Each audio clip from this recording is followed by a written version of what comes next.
শোনাব গ্রন্থ থেকে শ্রবণ করছি।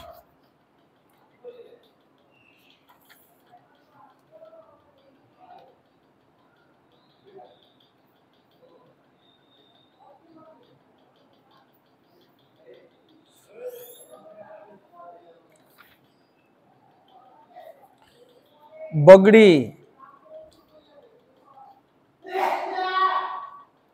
মেদিনীপুর জেলায় অবস্থিত। শিলাবতী নদীর তটে কৃষ্ণরায় মন্দির।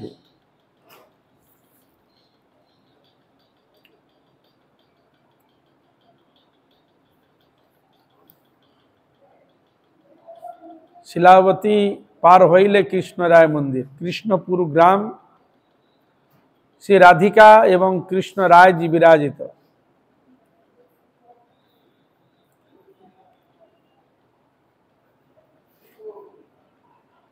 বর্তমান মন্দিরে এক ক্ষুদ্র প্রকোষ্ঠে বাসুলী দেবী সেবিত হচ্ছেন। সেখানে অভিরাম গোপাল ঠাকুরের পাদুকাদ্বয় সুরক্ষিত আছে।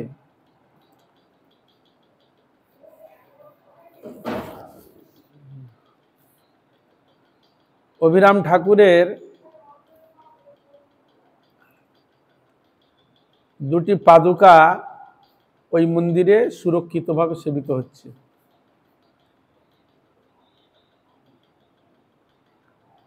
রাজ্যধর রায় পুরী থেকে এই শিব বিগ্রহ বগড়িতে আনয়ন করেন।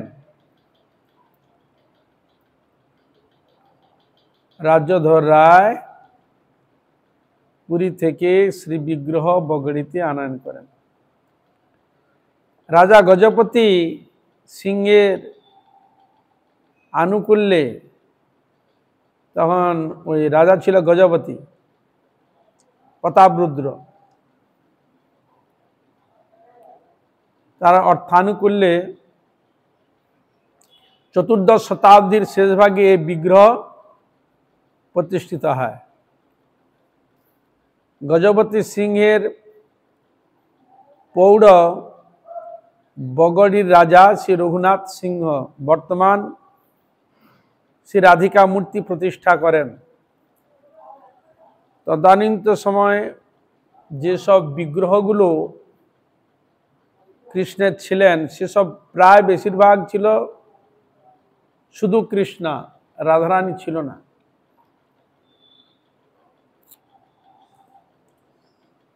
জাহ্নবা মাতা অন্যান্য মহাপ্রভু পরিকর গিয়ে কৃষ্ণের পাশে রাধারানীকে মূর্তি প্রতিষ্ঠা করেছে। তা এখানেও তাই। তাহলে শুধু কৃষ্ণ মূর্তি ছিল। রঘুনাথ সিংহ বর্তমান তিনি শ্রী রাধা মূর্তি প্রতিষ্ঠা করেন। তাহলে দেখা যাচ্ছে মহাপ্রভুর পূর্বে যত ভজন আদি করতে শুধু কৃষ্ণেরই ছিল, রাধারানীর অতটা সাধন ভজনের সেরকম ছিল না। যদি থাকতো তাহলে তো সে সময় তো মন্দিরেই রাধারানী থাকতেন, শুধু কৃষ্ণই দেখা গিয়েছে।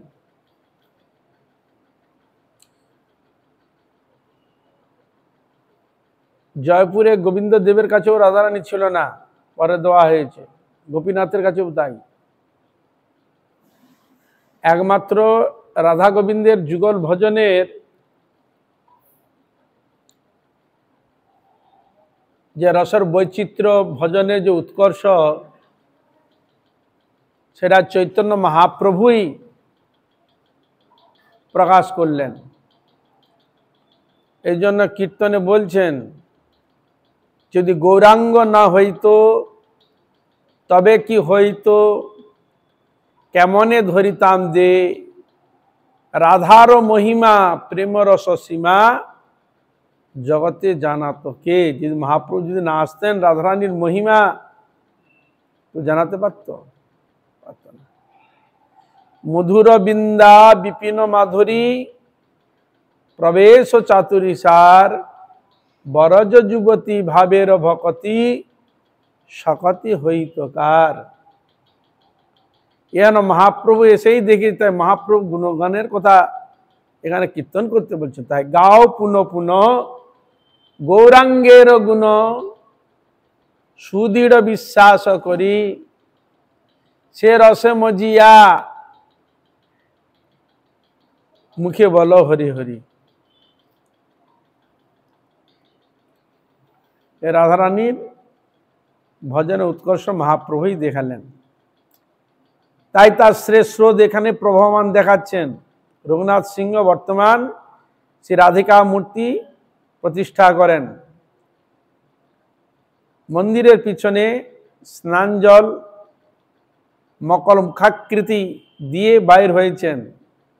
ওখানে জল, ভগবানের যে স্নান জল বাইর হয়,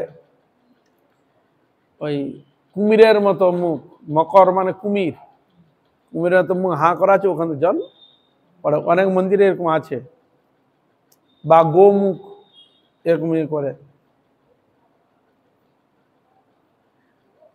যা মকরার জল বলে পরিচিত, ওটাকে মকরার জল বলে। স্থানীয়দের বিশ্বাস ওই জলে বহু দুরারোগ্য ব্যাধি নিরাময় হয়। বলে ওই জলটা সাধারণ জল নয়, ওই যে জল যে বাহির হয় মকর হইতে, দুরারোগ্য ব্যাধি অনেকের ভালো হয়েছে, অনেকের এরকম দুরারোগ্য ব্যাধি ভালো হয়েছে। রথে মাওতা গ্রামে যান ওই ঠাকুর, মাওতা নামে একটি গ্রাম রয়েছে, সেখানে দোলে ঠাকুর শিলাবতীর তীরেই পারে দোল মঞ্চে বিজয় করেন। দোল মঞ্চ, দোলের সময় ঠাকুরকে ওইসব স্থানে নিয়ে গিয়ে ভগবানের রাস হয়।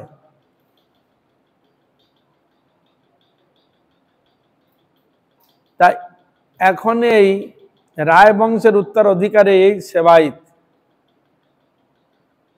এটি অভিরাম লীলামৃতে বর্ণিত আছে যে অভিরাম গোপাল ঠাকুর দণ্ডবোধ করলে সর্বাঙ্গ হইতে রক্তক্ষরণ হতে থাকে। এই অভিরাম ঠাকুরকে তিনি কৃষ্ণ লীলার হচ্ছে শ্রীদাম, শ্রীদাম সখা, ভগবান শ্রীকৃষ্ণের সখা, সুদাম, সুদাম, দাম, বসুদাম, সেই সখা। ওই খেলাধুলা করতে করতে কৃষ্ণ দলের মনে ছিল কৃষ্ণ ডাকলে বেরোবে। অনেক সময় লুকোচুরি খেলা হয়, তো খেলতে খেলতে লুকিয়ে গেছে, সকালে বেরিয়ে গেছে, আর ও ডাকেনি, ওইখান থেকে গেছে, ওইখানে থেকে গেছে।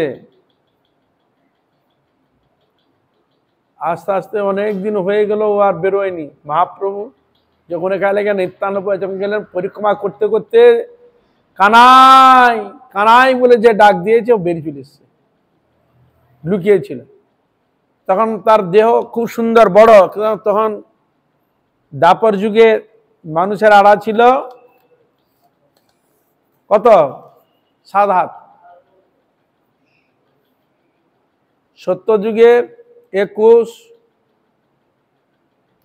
ত্রেতায় 14, দাপরে 7, কলিতে 3.5 হাত। মানুষ যত বড় লম্বা হোক না কেন, নিজের হাতের 3.5 হাত। বুঝলেন? বলে বলে তো আমাকে ডাকলো না এখানে, বলে এখন তো সে কানাই কোথায়? বলে কানাইকে তো আমি খুঁজে বেড়াচ্ছি, মানে নবদ্বীপে আছে, মানে চল, তাই তাকে নিয়ে আসে। কিন্তু অভিরাম দেখলে না, হ্যাঁ আমি আর আলাদা করে আর দেহই করবো না, আমি এই দেহেই থাকবো। তাই অভিরাম গোপাল নামে নাম বদলিয়েছে। নাম হলো শ্রীদাম ছিল, গৌরলীলা তার নাম কি রাখলেন, অভিরাম গোপাল। আর এনার বৈশিষ্ট্য এই ছিল, শালগ্রাম বা অন্যান্য বিগ্রহ যদি প্রতিষ্ঠিত বা মহিমান্বিত যদি না থাকতেন, উনি যদি প্রণাম করতেন, ওই শালগ্রাম ফেটে যেত, বিগ্রহ ফেটে যেত।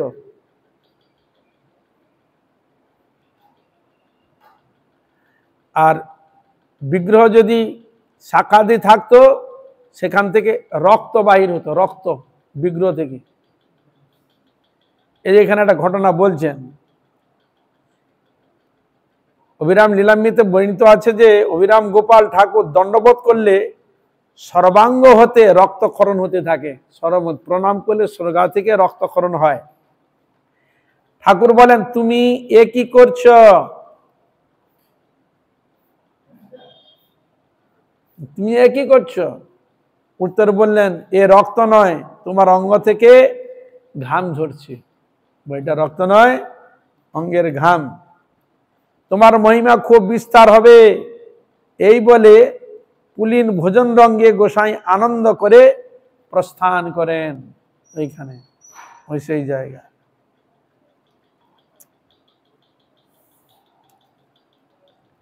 আর অভিরাম গোপালের একটা চাবুক ছিল। এই চাবুক দিয়ে তিনি শাসন করতেন। যাকে তিনি চাবুক দিয়ে শাসন করতেন আর তাকে শাসন করে কৃষ্ণ ভক্তি দিয়ে দিতেন। ভক্তি ভাবে বিভাবিত হয়ে গৌর নামে পাগল হয়ে যেত। এক সময় ঘটনা, তদানীন্তন সব ব্রাহ্মণ সমাজ তো খুবই ছিল। একটা উৎসব ছিল যথাসম্ভব, সবাইকে নিমন্ত্রণ করেছে, অনেকে আবার আসেনি। ভগবানের প্রসাদ সেবা করার জন্য সকলে আসে। যেমন এখন আগে যেমন মানুষ মরে গেলে সে বাড়িতে খাওয়া দাওয়ার জন্য সবাই যেত না, যায় কি এই জন্য মঠ মন্দিরে আসে, প্রসাদের ব্যবস্থা থাকবে, আসবে, প্রসাদ হিসাবে খাবে। সেই জন্য মঠ মন্দিরে আজকাল এই সব শ্রাদ্ধ ক্রিয়া আদি হচ্ছে এখন।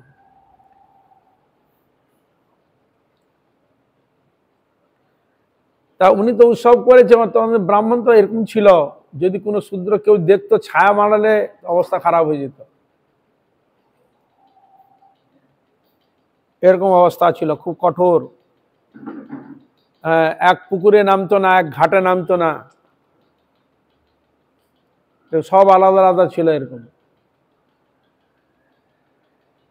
কিন্তু ব্রাহ্মণরা আসছে না, প্রসাদের ব্যবস্থা করেছে, নিমন্ত্রণ করেছে, আর আসছে না। তখন অভিরাম ঠাকুর তিনি অত্যন্ত ক্রোধান্বিত হলেন, এদের এত অভিমান, এরা ভগবানের প্রসাদ বলে প্রসাদ করে না, প্রসাদ পেতে এলো না, দাঁড়া, ওদের সকলকে আমি বৈষ্ণব করব। ব্রাহ্মণ থেকে বৈষ্ণব হয়েছিলেন পরে, এত অভিমান ছিল। তখন একদিনে এরকম যখন হলো, তখন অভিরাম ঠাকুর একটা বিড়ালকে বললে, বিড়ালকে প্রসাদ খাবি দিয়েছে ভালো করে, প্রসাদ খাবি দিয়ে বলছে, তুমি যত বাড়ি আছে সব বাড়িতে গিয়ে ওদের যত খাবার দাবার আছে সব জায়গায় তুমি খেয়ে খেয়ে আসবে, হাঁড়ি মেরে আসবে, আর ওইগুলো খাবে, প্রসাদ মিশানো থাকবে, ওদের খেলে ওদের মঙ্গল হবে। তাই ওই বিড়ালটা এই যেমন গরমের দিনে জানলা খোলা আছে, জানলা গলে টপকে চলে যায়, এরকম চলে গিয়ে অনেক বাড়িতে এরকম ভাবে খাবার দাবার হাঁড়ি মেরে করে খেয়ে খেয়েছিল, ছোট খেয়েছে। ওরা সকলেই এই প্রসাদ পেয়ে অজান্তে সকলে তারা বৈষ্ণব হয়ে গেছিলেন অভিরাম গোপালের কৃপাতে, বুঝলেন? তাহলে ইনারা মানে কিরকম জগৎজীবকে কৃপা করার জন্য, ভগবানের কৃপা পাওয়ার জন্য কত ব্যবস্থা করেছে, কল্পনা করা যায়। ইনার যদি না আসতেন আরো যে কি হতো ভগবান ছাড়া কেউ জানে না। তাই মহাপ্রভু এসে বিশাল সংস্কার করে গেছে। তাই গোস্বামীগণ কীর্তনে করছেন, চণ্ডালে ব্রাহ্মণে করে কোলাকুলি, কবে বা ছিল এ রঙ্গ। চণ্ডাল ব্রাহ্মণ কোনদিন কোলাকুলি করেনি, কিন্তু মহাপ্রভু এসে সবাইকে এক ঘাটে জল খাবিয়েছে, কৃষ্ণ নামে সবাইকে এ করেছে। যেটা মহাপ্রভু যে জিনিসটা করে গেছেন, ইতপূর্বে এত কেউ সংস্কার করেনি। সবাইকে এক ঘাটে জল খাইয়েছে, সবাইকে কৃষ্ণ নামে, সবাইকে প্রেমে ভাসি দিয়ে গেছেন। কি পশু পক্ষী কীট পতঙ্গ মনুষ্য আদি সবাইকে দিয়ে গেছেন। এই জন্য এখানে ঝাড়িখণ্ডে মহাপ্রভু গেলেন, ঝাড়িখণ্ডেতে বাঘ সিংহ হাতি সবাইকে কৃষ্ণ প্রেম দিয়ে নাচিয়েছে। আর তার ভক্তগুলো তো এরকম, তারা সবাইকে কৃপা করতে চান। অভিরাম ঠাকুরের আরো অনেক ঘটনা আছে, যেহেতু এটা প্রসঙ্গ আসছে না তো একটা টাচ এসছি বলে বললাম কথাটা। আর অন্যান্য অনেক আলোচনা প্রসঙ্গে এলে হবে।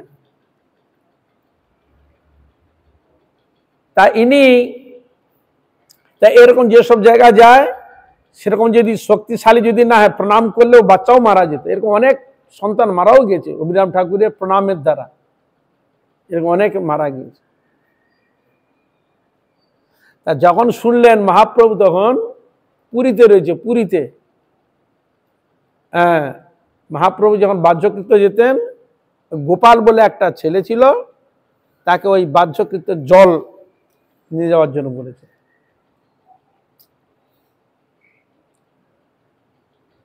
তো মহাপ্রভু তিনি গিয়েছেন, বাহ্যকৃত্য করতে বসেছেন, ও জল নিয়ে গোপাল বসে আছে।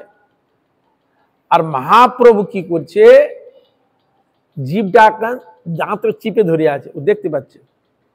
কেন না, এই বাহ্যকৃত্য করছি দুর্গন্ধ জায়গায়, আর জীব সবসময় ভগবানের নাম করে, হরে কৃষ্ণ কৃষ্ণ কৃষ্ণ হরে হরে, হরে রাম রাম রাম হরে হরে। ভগবানের নাম উচ্চারিত হচ্ছে, এর জন্য উনি জীবকে হয়ে আছে। একটু উঠে পড়ে যখন তিনি জল নিয়ে গেলেন, তখন জিজ্ঞাসা করছেন, প্রভু আপনি বসেছিলেন, জীবটাকে কামড়িয়ে ধরেছেন? বলে আর বলবি না, সবসময় আমার জীব ভগবানের নাম করে, আর এইসব দুর্গন্ধতে খেতে, এই জন্য এটা আমি করছি। তখন গোপাল বলছে, প্রভু আপনি যদি এইসব দেহ রেখে দিতেন তখন কি হতো? তখন ভগবানের কৃপা তো পাওয়া যাবে, তো নাই হতো না। হ্যাঁ, তুমি তো ঠিকই বলেছ। হ্যাঁ, আজ থেকে তুমি আমার গুরু হলে। সেদিন থেকে নাম হলো গোপাল গুরু, বাচ্চা তো। হ্যাঁ, মহাপ্রভু তারপরে খুব সন্তুষ্ট হলেন, তাকে আশীর্বাদ করলেন। আর যেহেতু মহাপ্রভু গোপাল গুরু বলেছে গোপালকে, এখন মহাপ্রভু পরিক্রম যারা আছে তার সকলে তাকে গুরু বলে সম্বোধন করে। হরে কৃষ্ণ।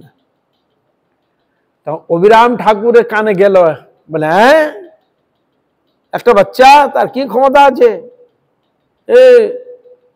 গুরু বলে আমার প্রভু তাকে সম্বোধন করেছে, আর সবাই তাকে গুরু বলছে। দাঁড়াও দেখি কিরকম গুরু তোমাকে পরীক্ষা করে দেবে।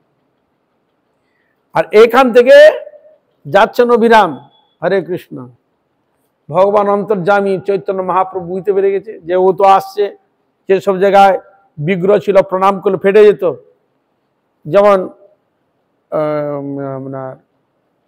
বন বিষ্ণুপুর, ওখানে যে মদন মোহন ছিল, অন্যান্য বিগ্রহ ছিল, যদি প্রাণ জীবিত না থাকতেন বিগ্রহ ফেটে যেত। কিন্তু ওখানে যখন প্রণাম করে বিগ্রহ ফাটেনি কেন? মদন সাক্ষাৎ ওই যে বর্গীকে তাড়ানোর জন্যই করেছিলেন না। হ্যাঁ, সাক্ষাৎ ওই অনেক বিগ্রহ ভেঙে গেছে, যেসব বিগ্রহ সাক্ষাৎ বিরাজমান, সেখানে সেই সব বিগ্রহ প্রতিষ্ঠিত, নিত্য সেবিত, পূজিত হতেন। এইভাবে হয়। সব জায়গায় সব জিনিসের মহিমা সবই হয় না। হয়তো দেখা গেলে হয় না, কেন দেখা গেল ঠাকুর পূজা হচ্ছে, কত বছর পড়ে আছে, তাকে আর সেবা পূজা ঠিক মতো করে না, পড়েই আছে, জল তুলসী পায় না, কিছুই পায় না। কোথাও কোথাও জায়গা দেখা যায় মন্দির রয়েছে, ভেন্টিলেটর ফাঁকা, পায়রা ঢুকে ঠাকুরের মাথায় বসে পায়খানা করছে। আমরাও দেখেছি আমার চোখের সামনে। রাধা গোবিন্দ বিগ্রহ এরকম, সে বিগ্রহ উপরে পায়রা বসে আর পায়খানা করছে, পুরো মুখ নাক দিয়ে পায়খানা বেরিয়ে চলে যাচ্ছে। তা চিন্তা করে, এরকম তো ঘটনা দেখা যায়। তাহলে এটা কিসেরই না? অবহেলা। ঠাকুরের সেবা করার নাম মাত্র রয়েছে, মানুষ তো ভোগী, ঠাকুরের সেবা সেরকম তো করে না। ঠাকুরকে দেখিয়ে সব যে ভোগে প্রবৃত্ত হওয়ার চেষ্টা করে মানুষ, ব্যবসা পরিণত করে, এই ঠাকুর কেউ সুবিধা হয় না। এই সব জায়গায় যে সব জিনিসটা একই কোনো কথা নয়। তা এরকম ঘটনা ছিল, ওই জন্য অভিরাম ঠাকুর যেসব জায়গায় যেতে প্রণাম করতেন বিগ্রহ ফেটে যেত, কিন্তু বন বিষ্ণুপুর বিগ্রহ ফাটেনি, ওরা সাক্ষাৎ দিয়েছিলেন। সেরকম বললাম না, প্রণাম করলে অনেক ছেলেকে মারা যেত।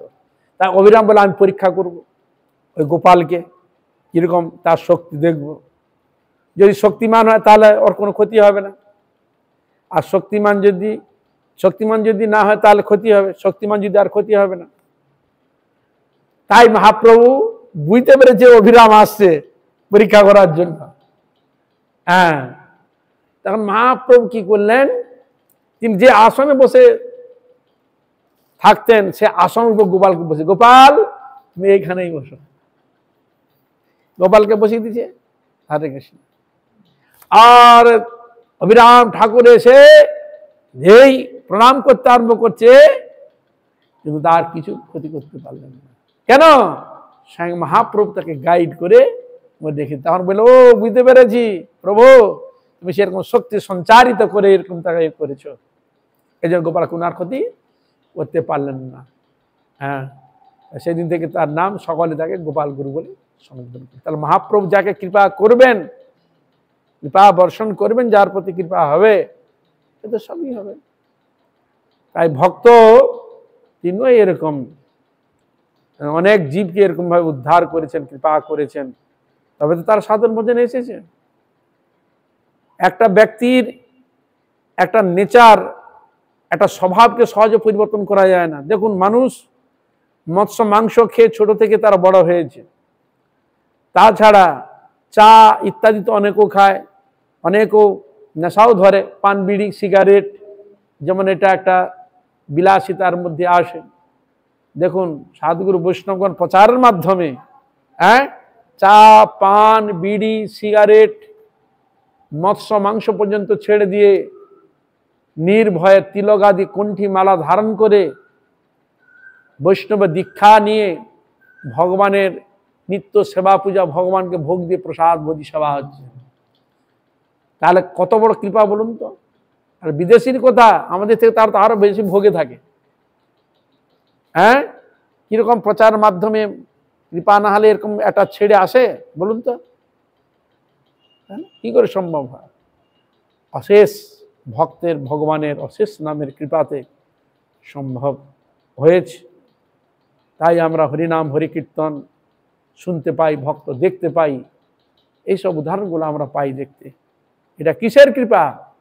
ভগবানের অশেষ কৃপা, নামের কৃপা, গুরু বৈষ্ণবের অশেষ কৃপা।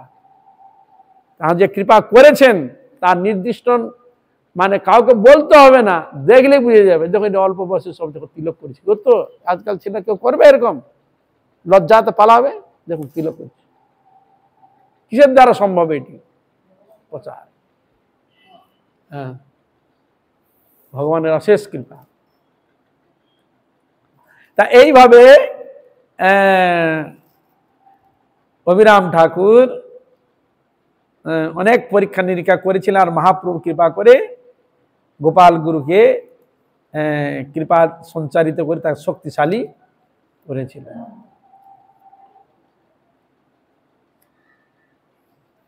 এখন আমরা শ্রবণ করব ছত্রভোগ। এটি হচ্ছে 24 পরগনা জেলা, মথুরাপুরে অবস্থিত।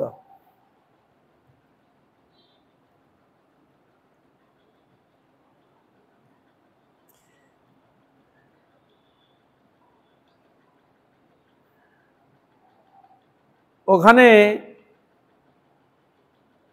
চক্রতীর্থ রয়েছে। চৈত্র শুক্লা প্রতিপদে নন্দা স্নানে খুব বড় মেলা হয়। চক্রতীর্থ একটি বৃহৎ পুষ্করিণী, ভাগীরথীর আদিম প্রবাহ স্থান। এর তীর্থে মহাশ্মশান ও বহু সমাধি দৃশ্য। ওইখানে জায়গাটা পুরোটাই গঙ্গা ছিল, পুরোটাই গঙ্গা, মহাপুরুষ সময়গুলো পুরো গঙ্গা, পুরো গঙ্গা। তখন 24 পরগনাটা পুরো গঙ্গা তখন ছিল। যাত্রীরা এই পুষ্করিণীতে প্রাচীন গঙ্গা জ্ঞান আজও পূজা অর্ঘ্য নিবেদন করেন, আর নাম হচ্ছে চক্রতীর্থ, এখনো স্নান আদি করেন। গ্রামের নাম কাঞ্চীনগর। আর ওখানে 5 থেকে 6 মিনিটে হাঁটলেই অম্বুলিঙ্গ, অম্বুলিঙ্গ রয়েছে ওখানে। মহাপ্রভু ওখানে নৃত্য করেছিলেন, স্নান আদি করেছিলেন, অম্বুলিঙ্গ দেখা যায়। গ্রামের নাম হচ্ছে বড়াশি।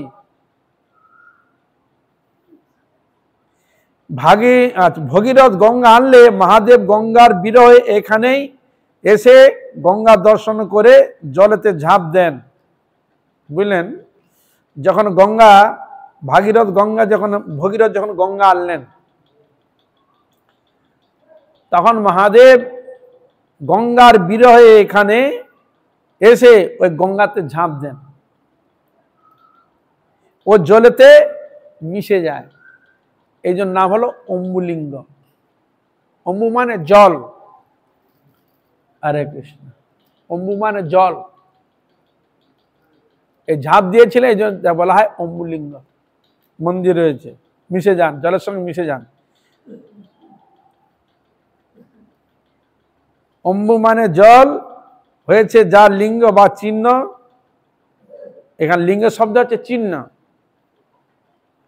সে দেবতাই অম্বুলিঙ্গ মহাদেব নামে পরিচিত, খুব প্রসিদ্ধ। দেবী মকর বাহিনীও ভক্তি ভরে দেবদেবকে এখানে পূজা করেন। আর দেবী মকর বাহিনীও তিনি এখানে ভক্তি ভরে দেবদেবকে এখানে পূজা করেন। এবং এটা শিবগঙ্গার মহিমা, এর নাম হলো শিবগঙ্গা। এর তীর্থ অত্যন্ত পবিত্র, নাম হলো শিবগঙ্গা। মহাপ্রভু পুরী যাওয়ার পথে এই স্থানে বিজয় করেন। মহাপ্রভু যখন পুরী গিয়েছিলেন, ওই স্থানে দিয়ে তিনি গিয়েছিলেন। আর ওই স্থান থেকে গঙ্গা শতমুখী ধারা প্রবাহিত হয়ে বেরিয়ে যায়, অনেক ধারা হয়ে বেরিয়ে চলে যায়। আজও তার নিদর্শন দেখা যায়, এখনো তার নিদর্শন রয়েছে। মহাপ্রভু আগমন উপলক্ষে ওই উৎসবটি অনুষ্ঠিত হয়ে আসছে। মহাপ্রভু যে এসেছিলেন, বিজয় করেছিলেন, সেই দিন থেকে, সেই সময় থেকে এখনো ওখানে মহাপ্রভু আগমন উপলক্ষে উৎসব অনুষ্ঠিত হয়। শ্রী শ্রী চৈতন্য ভাগবতে এই স্থান মহিমার পরিচয় পাওয়া যায়। চৈতন্য ভাগবতে শ্রীল বৃন্দাবন দাস ঠাকুর এইসব মহিমা ওখানে বর্ণন করেছেন।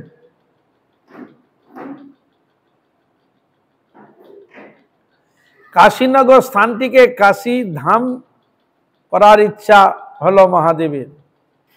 ওখানে বলছেন যে কাশীধাম, আর এই স্থানটাকে কাশী ধাম করার ইচ্ছা হলো মহাদেবের। তার আদেশে সব দেবতারা এসে উপস্থিত ওইখানে। সূর্য উদয়ের পূর্বে তৈরি হবে এই মহাতীর্থ। সূর্য উদয় হলে মহাতীর্থ তৈরি হবে। সঙ্গী সহ মহাদেবের আসতে একটু বিলম্ব হচ্ছে। সঙ্গী সহ তো নিয়ে যাবেন মহাদেব, তাই একটু আসতে বিলম্ব হচ্ছে। বিলম্ব মানে দেরি হচ্ছে।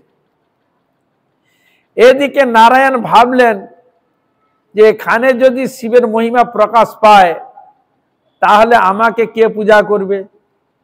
মানে এখানে যে মহিমার, তাহলে আমাকে কে পূজা করবে? তিনি তখন সাদা কাক হয়ে, সাদা কাক, কাক কোন সাদা হয় দেখেছ?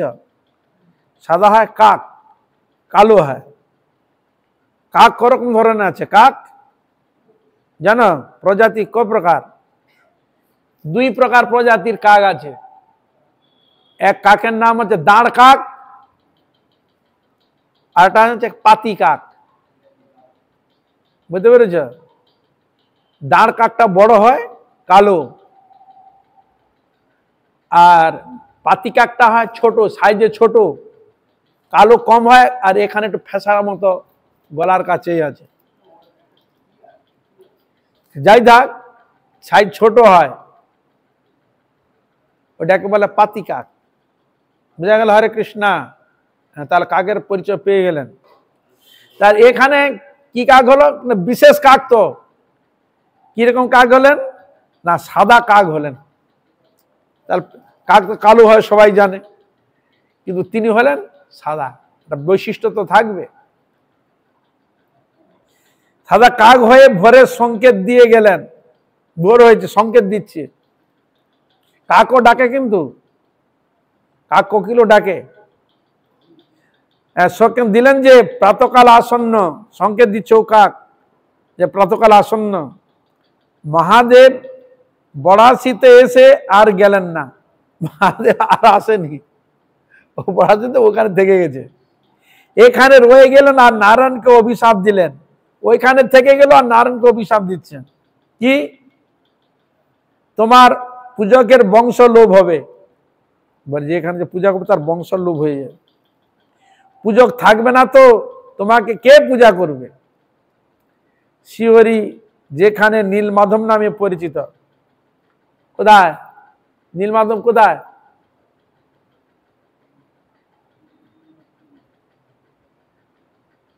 পুরী। পুরী জায়গাটা হচ্ছে কটিল্য বলে, কটিল্য মহানদীর ধারে, যেখানে প্রথমে জগন্নাথ দেব নীলমাধব রূপে ছিলেন। জগন্নাথ তো পরে হয়েছে। শ্রীহরি সেখানে নীলমাধব নামে পরিচিত। পরে মাধবের পূজক বংশ লোপ পেলে, ওই শিব ঠাকুর বলেছে তো বংশ লোপ হবে। লোপ পেলে বর্তমান জয়নগরে দত্ত বাবুরা 500 টাকাতে কিনে নিয়ে বিগ্রহ প্রতিষ্ঠা করেন। 500 টাকা দিয়ে নিয়ে বিগ্রহ প্রতিষ্ঠা করেন। এটি সুন্দরবনের মধ্যে পড়ে। এক সময় ভয়ঙ্কর জঙ্গল ছিল, ভয়ঙ্কর জঙ্গল। তখনকার সুবাদার আলিবদ্দিন সাহেব শিকারে এসে কয়েকজন সন্ন্যাসী পরিবৃত অম্বুলিঙ্গ মহাদেবকে দেখেন। ওখানে এসে দেখেন অম্বুলিঙ্গ, অনেক সন্ন্যাসীও আছে। দুরারোগ্য ব্যাধি থেকে নিষ্কৃতি পাওয়ার জন্য মহাদেবের চরণে প্রার্থনা জানায়, ব্যাধি মুক্ত হয়। ওই মুসলমান সাহেব তার শরীর খারাপ হয়ে যায়, ওখানে যখন সন্ন্যাসীরা আছে দেখতে পেল, তখন তার ভালোর জন্য যখন বললেন, তখন জল খাবি, তার সে ভালো হয়ে গেল। তারাই কয়েকজন এখানে মরণান্ত সন্ন্যাসব্রত নিয়ে আছে। সুবাদার শিবলিঙ্গকে না দেখে দেখল এক বৃহৎ মৌচাক, বিশাল এক মৌচাককে দেখতে পেল। শিবলিঙ্গ দেখতে পাচ্ছেন। তাতেই লাথি মারলো, হরে কৃষ্ণ, তাতে লাথি মেরে মৌচাকের পায়ে মাছির কামড় খেয়ে তার হিন্দু দেবতার উপর বিশ্বাস হলো। কামড় খেয়ে হিন্দু দেবতার প্রতি তার বিশ্বাস হলো। সে সময় মহাদেব বুজুর্গী নাথ নামে পরিচিত, বুজুর্গী নাথ নামে পরিচিত হলো। সুবাদার আবার পরীক্ষার জন্য বলল, তোমাদের বর্ষায় ঝাঁপ দিতে হবে। ওদিকে বলো তোমাদের বর্ষার ঝাঁপ দিতে হবে, যদি পারো তাহলে জানবো হিন্দুর দেবতার শক্তি আছে। শুধু ওইটা তো আমি বিশ্বাস করব না। মূল সন্ন্যাসী বলল, বাবার কাছ থেকে আদেশ নিয়ে বলছি। তুমি যেটা বলছো বাবার কাছ থেকে আদেশটা নিই তবে। এই বলে সব সন্ন্যাসী বাবার চরণে কাকু প্রার্থনা জানালেন। আবার বাবার আদেশে তারা ঝাঁপ দিতে প্রস্তুত হলেন। ঠিক আছে, আমরা ঝাঁপ দেব, বাবা আদেশ করলেন। কিন্তু দেখা গেল বর্ষাগুলো সব গুড়িয়ে গেছে। বর্ষা মানে কি জানা? বর্ষা মানে বর্ষার জল না, বর্ষা মানে বর্ষা বলা হয় যেটা ছুটে দেয় না, বলে বর্ষা ছুটছে। মাঝে মাঝে এরকম হতো, প্র্যাকটিস হতো, ছেলেগুলো ডাস্টার আছে এরকম গোল মতো ছুঁড়ে দিত, এরকম ছুটতো, বুঝলেন? হরে কৃষ্ণা, ঝাঁপ দাও। কিন্তু দেখা গেল বর্ষাগুলো সব ঘুরে গেছে। মহিমা জেনে তিনি 545 বিঘা জমি দিয়ে যান। ঠাকুরের নাম কত? 545 বিঘা জমি। সেই থেকে গ্রামের নাম বড়াশি হয়েছে। সেই থেকে গ্রামের নাম হলো বড়াশি। তার দেখুন প্রত্যেকটা ইতিহাস আছে। বর্তমান 14 থেকে 15 বিঘা জমি অবশ্যই আছে, সব এদার উদার হয়ে গেছে, কিন্তু এখন 14 থেকে 15 বিঘা জমি এখনো আছে। এই শিবলিঙ্গে একটি পরশমণি ছিল। শিবলিঙ্গে একটা পরশমণি ছিল। কোন সন্ন্যাসী তা জানতে পেরে মণিটি বাবার জন্য এই শিবলিঙ্গকে পোড়াতে থাকে। তাকে নেওয়ার জন্য ওই লিঙ্গ না পুড়লে তো বের করতে পারবে না, পোড়াতে থাকে। পরশমণিটি লিঙ্গ থেকে ছুটে বের হয়ে সামনে পুষ্করিণীতে পড়ে ব্যাং খেয়ে নেয়। ছিটকে গিয়ে পড়েছে, পুষ্করিণী ছিল, আর ব্যাং কি করলো? খাবার জিনিস গুলো খেয়ে নিচ্ছে। হ্যাঁ, পুষ্করিণীতে পড়লে একটা ব্যাং খেয়ে নেয়। এসব ইতিহাস শুনেছ? শোনা? হরে কৃষ্ণা। মণিটিকে আর পাওয়া যায় না। যেমন ওখানে যেমন আমার বৃন্দাবনের কথা, ওই পরশমণি সনাতন গোস্বামী লিখেছিল, জীবন ঠাকুর গিয়েছিল, বলে ওখানে আছে যাও। সেখানে তো ওর হাতে মাদুনি ফাদুলি ছিল, লেগে তো হয়ে গেছে। ও তখন ভাবলো এই এত দামি জিনিস এ বাবা তো নিল না, কাছে রাখলো না, এখানে পুঁতে রয়েছে, এর থেকে তাহলে নিশ্চয়ই আর ভালো জিনিস আছে। ও কি করলো? ওইটা নিয়ে যমুনায় ফেলে দিল। এই যে বাবা তোমার কাছে ভালো জিনিস আমাকে দাও। কি দিল? হরিনাম, হরি কীর্তন, ভগবানের নাম। এর থেকে আর উঁচু কোনো আছে নাকি? হ্যাঁ, যাই হোক, এখন এই যে ঘটনাগুলো ঘটলো, এখন তখন ছিল রাজা হচ্ছে মসনদে বসেছিল সম্রাট আকবর। তখন তিনি জানলেন যে একটা মূল্যবান জিনিস হয়ে গেছে। কোথায় ফেলিয়েছে? না বলে যমুনায় ফেলিয়েছে। তো যমুনা তো ছোট নয়, এধার উধার ই হবে, তো কি করলো? তাহলে হাতির পায়ে যদি চেন লাগিয়ে ফেলি দেওয়া যায়, মানে জলে নামিয়ে দেওয়া যায়, যদি পরশমণি যদি টাচ হয়, তাহলে এত কুইন্টাল কুইন্টাল একটা চেনের তো, লোহার চেন তো অনেক ভারী, কিছু পাওয়া যাবে, বা যদি থাকে তাহলে ঘেরে ফেরে হোক, শুকিয়ে টুকিয়ে হয়তো আমরা ব্যবস্থা করব। কিন্তু তাকে আর পেল না। বোঝা গেল? পরশমণি মানে দৈবিক অপ্রাকৃত জিনিস। তাহলে সকলেই বড় হয়ে যেত। হরে কৃষ্ণা। একটা পরশমণি যেরকম কেউ পেত না, ওই একটা লোহা না টাচ করলে সব হয়ে যেত সোনা, কুইন্টাল মানে টন টন হতো। তাহলে বিশ্বে কোথাও আছে শুনেছ এরকম আছে পরশমণি? তাহলে সেই দেশ তো আরো অনেক উন্নত হয়ে যেত। কিন্তু দেবতা কর্তৃক সব জিনিস এই জন্য লুপ্ত হয়ে গেছে। সেরকম ও নামিয়েছিল, একটাও কেউ পেল না। ঠিক এখানেও তাই ভেবেছিল শিবলিঙ্গের মধ্যে আছে, ওটা পুড়িয়ে পুড়িয়ে বের করলো, পিটিয়ে পিটিয়ে, কিন্তু ছিটকে গিয়ে পুষ্করিণীতে পড়লো, আর বাবা ব্যাং খেয়ে নিল। তো ব্যাং ওকে দেখা দিবে, ধরা দিবে? ও তো ডুব মেরে তো কোথাও হাবিস হয়ে গেছে। হরে কৃষ্ণ। কপাল আর জুড়লো না, ইনারও জুড়লো না, হাতিকে নামিয়ে কিছু হলো না, ওনারও তাই কেস হয়ে গেল।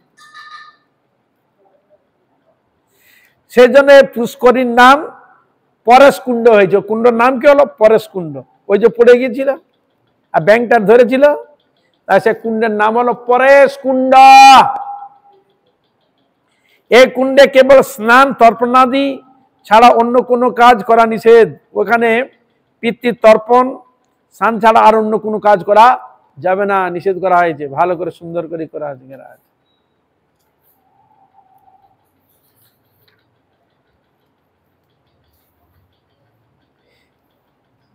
এটিকে পবিত্র তীর্থ বলে সেখানকার জনগণ মান্য করেন।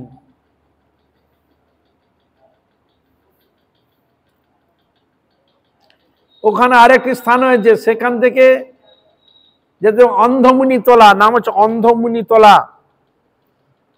অন্ধমুনি কে ছিল? শ্রবণের পিতা অন্ধমুনি, নাম শুনেছ? ওই দশরথ এই সে নামি দিয়ে জল আনতে গিয়েছিল, শব্দবেদী ভান মেরে দিল। ওই তখন তো বললো তোমার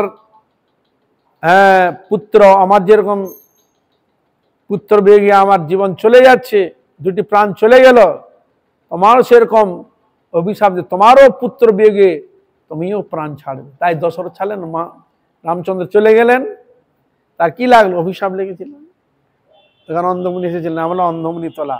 কেন শ্রবণ তাকে ওই অন্ধমুনিকে নিয়ে কাঁধে বাঁক বাঁক, আগে যেমন ভার বাঁক দিয়ে যেত না, ওই বাঁকের মধ্যে এক জায়গায় মা, একটা ঝুড়িতে মা আর একটা ঝুড়িকে বাবাকে রেখে কাঁধে করে নিয়ে তীর্থ ভ্রমণে যেতেন। কি বুঝলে? হরে কৃষ্ণ। এরকম আছে কেউ সন্তান আছে এরকম যে ঝুড়ি করে নিয়ে যাবে? হরে কৃষ্ণ। বাঁকে করে তীর্থ দর্শন করিয়েছিলেন। এখানে ছিলেন, সেই জন্য নাম হলো অন্ধমুনি স্থান, অন্ধমুনি তলা। ওই অন্ধমুনি তলার প্রবেশ পথেই হলো প্রতিষ্ঠিত ছত্রভোগ।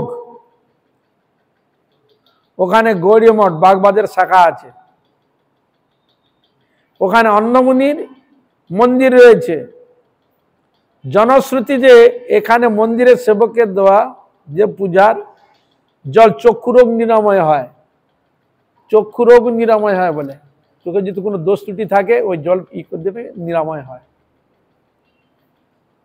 দেখলাম অনেক চক্ষু রোগে পীড়িতা ভিড় করে বসে আছে। তুমি যখন গিয়েছিলেন দেখলেন অনেকের বসে আছে, চোখের প্রবলেম নেই। ওই একই পথে পাকা ইট বিছানো হয়েছে। যাই হোক, ছত্রভোগ এটি হচ্ছে মহাপ্রভুর পাদপীঠ। মহাপ্রভু গিয়েছিলেন, ওই হলো ছত্রভোগ। সম্মুখে বিরাট পুষ্করিণী রয়েছে, এটা বৈষ্ণব তীর্থ নামে অভিহিত। ওখানে ভোগও দিয়েছিলেন, ছত্রভোগ। মহাপ্রভু চরণ চিহ্ন পূজিত হচ্ছেন, এই হলো ছত্রভোগ। সেই সময় ছিল জলপথ, জলময় দেশ। এখানে মহাপ্রভু ছাতার নিচে ভোগ লাগিয়েছিলেন ভগবান গোবিন্দকে। তখন তো সব জায়গায় জল, ওখানে দাঁড়িয়ে ভগবানকে ভোগ দিয়েছিলেন ছাতা এই করে। ছাতা যেমন তোমার দেখো না, রৌদ্র হয়েছে, ছাতাটা ফুটি দিলে নিচে ভগবানকে ভোগ দিলে। হ্যাঁ, ভগবানের বইয়ের নাম হলো ছত্রভোগ। ছাতার নিচে ভোগ দিয়েছিলেন মহাপ্রভু, ছাতার নিচে ভোগ দিয়েছিলেন, লাগিয়েছিলেন। এই স্থানের নাম হয় ছত্রভোগ। তার ছত্রভোগ নাম কেন হলো বুঝতে পারলে? মহাপ্রভু ওখানে গিয়ে, মহাপ্রভুর পাদপীঠ আছে, তীর্থস্থান। মহাপ্রভু ওইখানে নৌকা চড়ে গিয়েছিলেন পুরী। তখন রাজা রাজা ঝামেলা হতো, মানে ওখানে গার্ড দেওয়া থাকতো। ওখানে ওই কি বলে বল্লমের মতো ইটি পুঁতে দেওয়া থাকতো, যেন মানুষ আগে যে মানুষ মাইন পুঁতে না, এরকম ধাওয়া রাখতো।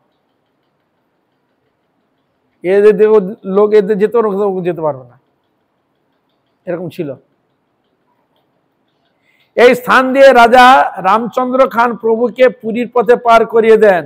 ওইখান দিয়ে রামচন্দ্র খান তিনি নৌকা যোগে মহাপ্রভুকে পার করে দেন পুরীর উদ্দেশ্যে।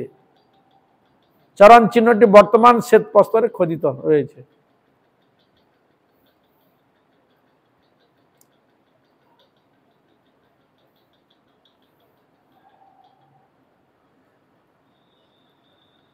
লেখা আছে ওখানে ছত্রভোগে 1432 শকে মহাপ্রভু পদার্পণ। কত? 1432 শতাব্দে মহাপ্রভু ওখানে পদার্পণ করেছিলেন। আর 447 চৈতন্যাব্দে ভক্তি সিদ্ধান্ত সমিতি কর্তৃক প্রতিষ্ঠিত। তার ছিল ভক্তি সিদ্ধান্ত সমিতি ঠাকুর প্রভুপাদ, তিনি গিয়েছিলেন 447 চৈতন্যাব্দে, 447 বছর পর ভক্তি সিদ্ধান্ত ঠাকুর প্রভুপাদ ওখানে মহাপ্রভু চরণ চিহ্ন প্রতিষ্ঠা করেন। এই পাদপীঠের পিছনে দিয়েই রাস্তা রয়েছে কি? ত্রিপুরা সুন্দরীর মন্দির রয়েছে, ত্রিপুরা সুন্দরীর মন্দির।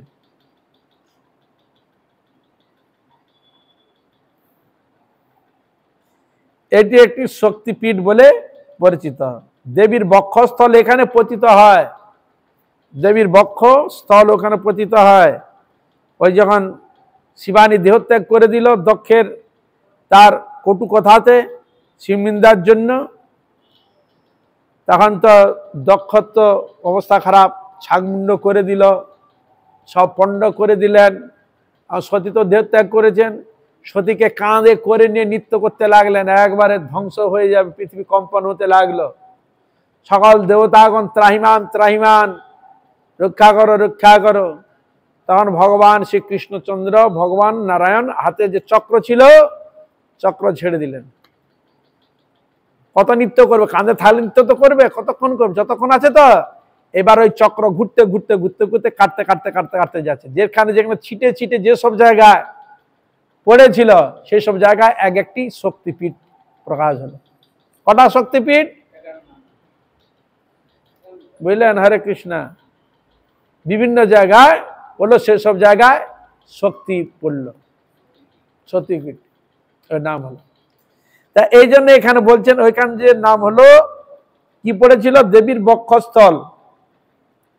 এই জন্য ওই দেবীর নাম হচ্ছে ত্রিপুরা সুন্দরী দেবীর নাম। আর ওখানে ওনারা বলেন যে দেবীর বক্ষস্থল এখানে পড়ে। অনেক জায়গায় বিভিন্ন জায়গায় পড়েছে চিটকে চাটকে। তাই দেবী ত্রিপুরা সুন্দরী মহাদেব অম্বুলিঙ্গ স্থান বড়াচ্ছে শক্তিপীঠে দেবীর অসীম মহিমা। এই দেবীর অসীম মহিমা রয়েছে ওখানে। যাই হোক, ওনাদের চরণে আমার কোটি কোটি নমস্কার, সকল বৈষ্ণব বৈষ্ণব কোটি কোটি নমস্কার। আপনারা কৃপা করুন, দয়া করুন, যেন এইভাবে হরিগুরু বৈষ্ণবের গুণ মহিমা কীর্তন করে যেন আমার নরাধম পাপিষ্ঠ জনকে ধন্য করতে পারি। আপনারা কৃপা করুন, আশীর্বাদ করুন। সকল বৈষ্ণব বৈষ্ণবী, সকল ভক্ত সকলের চরণে অধমের পুনঃ পুনঃ দণ্ডবৎ প্রণাম। বাঞ্ছা কল্পতরুভ্যশ্চ কৃপা সিন্ধু ভয়েবচ পতিতানাং পাবনেভ্যো সর্ব বৈষ্ণব বৈষ্ণবী ভো নমঃ, সর্বভক্ত ভো নমঃ।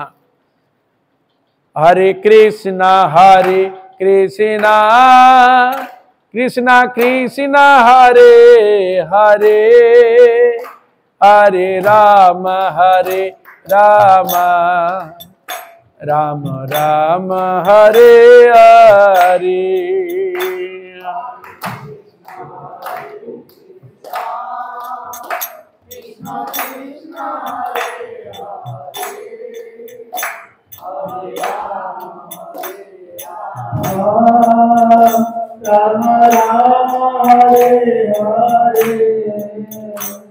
हरे कृष्ण कृष्ण कृष्ण हरे हरे, हरे राम राम राम हरे हरे। हरे कृष्ण कृष्ण कृष्ण हरे हरे, हरे राम राम राम हरे हरे। हरे कृष्ण कृष्ण कृष्ण हरे हरे, हरे राम राम राम हरे हरे। हरे कृष्ण कृष्ण कृष्ण हरे हरे, हरे राम राम राम हरे हरे। जय गौर हरि बोल हरि बोल हरि बोल हरि बोल। निताय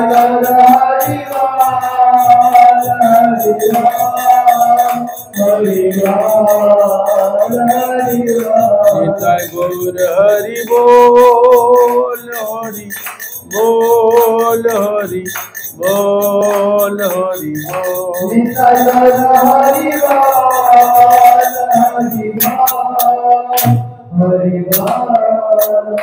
निताय गौर प्रेमानंदे। जय श्री श्री गुरु गौरांग धारी